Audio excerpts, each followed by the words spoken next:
Mom locked the kitchen again. Fifth night in a row. No dinner for liars, she spat, twisting the key like it hurt her to touch it. Dad nodded behind her.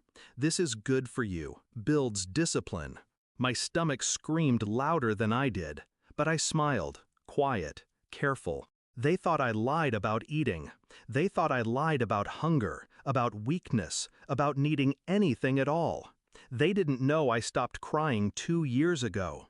Didn't know I started planning the day they first skipped my birthday dinner to teach me humility.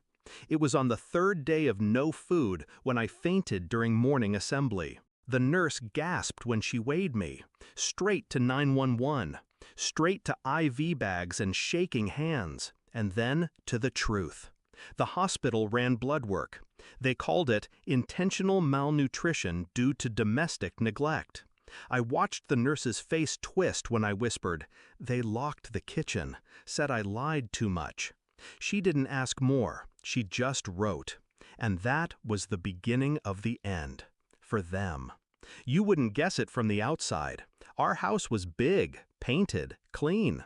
Mom wore pearls to PTA. Dad coached the church basketball team. And me? I was the quiet one, the moody daughter. Too pale, too thin, too suspicious.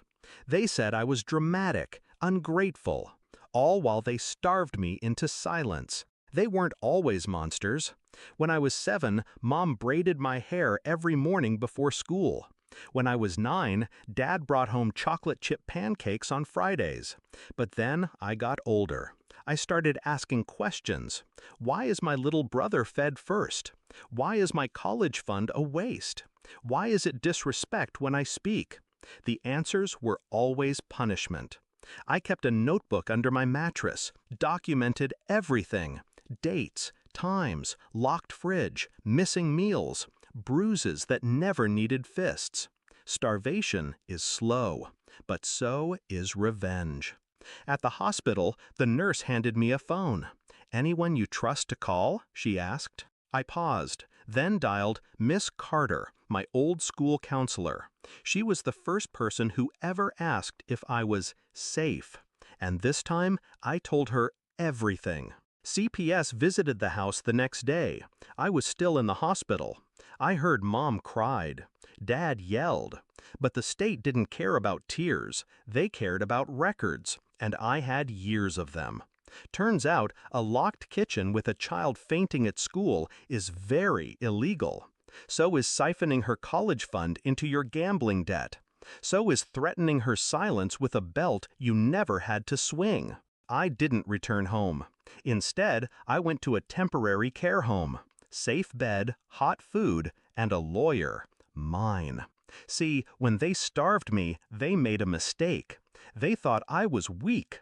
But starving a child doesn't make her forget. It makes her focus. I handed my lawyer the notebook. She looked at me like I was fireproof. Maybe I was. Court took 6 months. Every minute, I sat straight, silent. Mom sobbed on the stand. Dad ranted about disrespectful daughters. But the evidence was airtight. Photos, doctor's notes, bank statements, testimonies. Even my little brother cracked. He admitted he was told to call me the liar. He said he was just doing what Dad said. When the judge ruled in my favor, I didn't smile. I just breathed. The house was seized for investigation. My college fund? Frozen. But here's the twist. That waste of a college fund was in my name. And once the investigation proved misuse, it was returned. Every last cent. Now, Thanksgiving, 1 year later. I'm at my aunt's. She believed me, took me in. She made turkey, mashed potatoes, apple pie from scratch. She said, "Invite whoever you want." So I did. I invited the CPS agent, my lawyer, Miss Carter, and the nurse who called 911. We sat around the table. I wore a soft sweater, ate until I was full, and then I stood to toast. "To liars," I said, voice calm, knife sharp, especially the ones who locked their love behind kitchen doors. They raised their glasses. I didn't have to explain the rest. Because somewhere across town, in a much smaller apartment, Mom and Dad sat alone.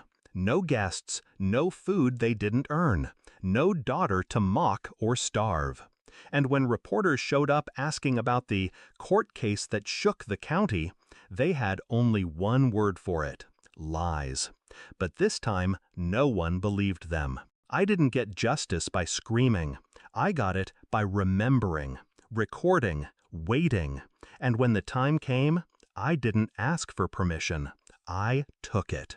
They tried to erase me by starving me, but all they did was sharpen me. I wasn't the liar. I was the ledger. And I never forget a debt.